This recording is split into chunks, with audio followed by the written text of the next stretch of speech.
So then this brings us to the notion that we have a responsibility to meet our own needs. Now, if you're a young child, obviously this doesn't apply. That's what parents are for. The parents are responsible for getting your needs met. But as an adult, I'm responsible for making sure that my needs are being met. We do have to look at what we can do, what we can bring into our lives, what we can take out of our lives that will ensure these needs are being met. And some of the ideas I'm going to go through here, not exhaustive. It's just a starting point for our thinking. So, the first of these is autonomy. So the first is to have activities in your life that feel natural for you. You naturally gravitate towards them. There's an enthusiasm that seems to spring out of nowhere. Perhaps you have a natural talent for them. You take to these activities willingly and enthusiastically. So willingly is the cognitive side of it. I know I'm doing it.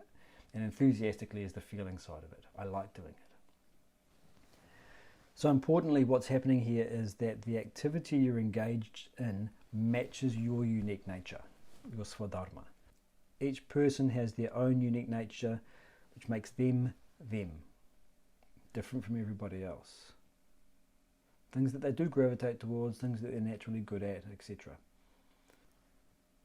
Ensuring that we have our autonomy needs met means ensuring that we place ourselves in environments where these activities are natural for us. So often the discussion of swadharma centers around work. I need to find out what my swadharma is so that I can do that as my job. If that works for you, great. But it doesn't have to be work. It's ensuring that you have a sufficient amount of time spent in environments that do match your swadharma. So hobbies, your social time. You can choose who to hang out with. You can choose what to do. Now your workplace might not feel that it matches your swadharma. But when it comes to my social group, when it comes to my hobbies, those two perfectly match who and what I am, my unique nature. So one of the ways that we can start to explore this is, of course, our own self-analysis, our own self-assessment. But more important than that is the experiential side of it. Actually trying out different activities, different environments, and different roles. So you might be in the same environment for 2, 3, 4 years and find, well, let me take up a different role. Okay, you've got a bridge club that you belong to. For 2 years, you've been going along faithfully and playing bridge. And you've just heard that the treasurer is leaving. Maybe I could take up the role of an administrator or being part of the organisational structure instead of just being the player. It's a new role for you. Try it out. Step into it and observe how you react to it. So when it matches your nature, you are willingly choosing the action. You're naturally gravitating towards it. There's a sense of autonomy. Second aspect of autonomy is knowing that the activity is worthwhile. If we go back to our definition of autonomy, it's willingly choosing your actions. So this becomes a necessary part then of reflecting on or analysing the environments and the activities that you've chosen to be part of. What am I doing in this job, in this relationship, in this social group, in this hobby? What's my reason for being here? Whom does this benefit? What kind of values within myself am I promoting? And how does it feel?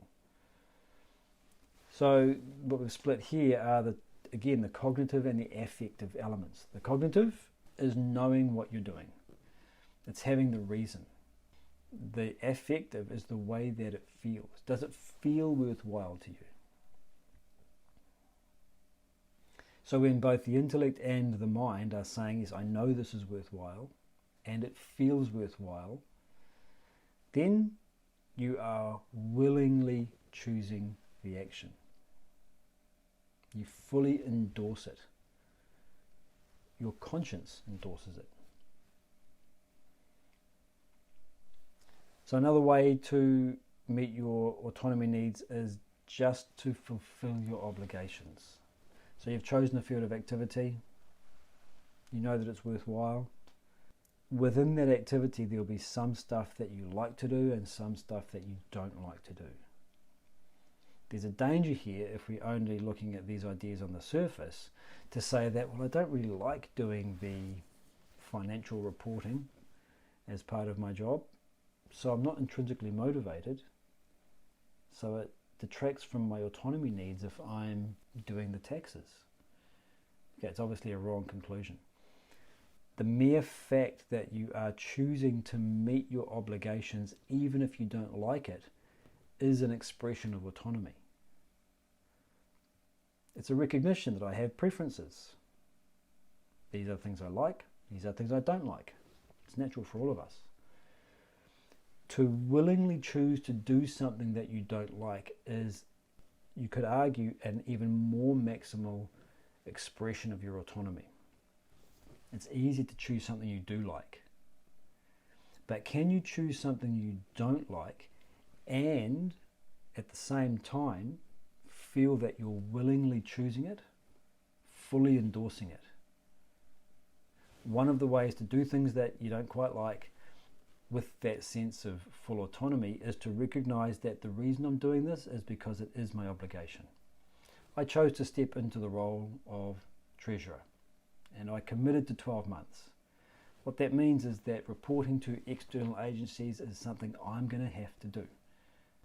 There's still full autonomy there. So approaching activities with the notion that this is my obligation in this hobby, in this relationship, in this workplace. It's a full expression of your autonomy because you know to meet your obligations in that role is the right thing to do. Okay, moving to relatedness. How do we meet our relatedness needs? One of the most powerful ways that we can begin to meet our relatedness needs is to serve, to be unselfish. So we can think of this in a couple of ways. First of all, serving the needs of a particular community. And so we can start to inquire, what community do I feel part of? Or what community do I feel a kinship with? When I hear a news story about that particular group, it attracts my interest. It could be your local community. It could be the fact that you're a dog lover. People who grew up in one-parent homes. The group could be anything, but you feel a sense of kinship there. Second question you begin to ask then is, well, what does this group need? Is there a gap that I can fill somehow? And how can I do so? How can I do it in a way that actually matches my nature? So this doesn't have to be, spending another 30 or 40 hours a week on some project. It's simply the fact that your actions are promoting the well-being of something larger than yourself. So there is a feeling of sacrifice. There is a sense that you're giving something up, your time, your energy, your money, your thoughts, your emotions. You're going to give up those and devote that energy to the larger cause. So when you do that, you are feeling connected. Second way we can think about this is less around having a specific cause or a specific group and just having a general attitude of looking for opportunities to support others. It's just this notion that wherever I get into an environment with people, what does this person need?